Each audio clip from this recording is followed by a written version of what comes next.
particularly after 9/11, abysmal and morally a depraved act. But what emerges after that, there is a virtual flood of a genre of books, literature, that seems to have found an insatiable market. And this is a critical point. The genre of literature that I'm talking about are books that speak about the truth about Islam. Sort of not the political correctness of President Bush. Not, President Bush can say Islam is a peace-loving religion as much as he wants, but these books claim consistently to say that they have a sort of like a thinly veiled secret about the Islamic faith.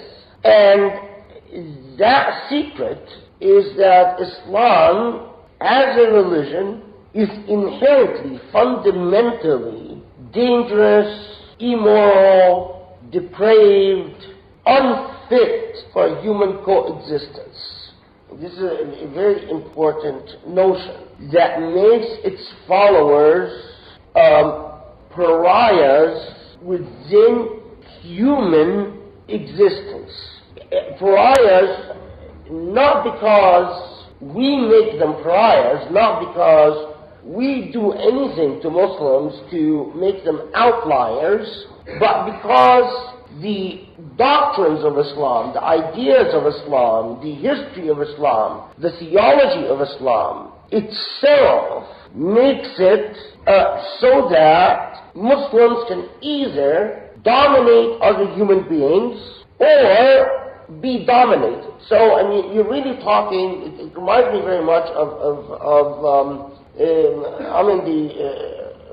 in the practice of saving dogs, and if you know anything about saving dogs in the United States, you know about the sad reality of you go in and there are certain dogs that are beyond saving. They by their constitution, they must attack. And so, there is no option but to put the dog down. And the argument in this genre of literature that I'm talking about, being spewed out after 9/11, is one that says Muslims, the only way they can exist in the world is to dominate.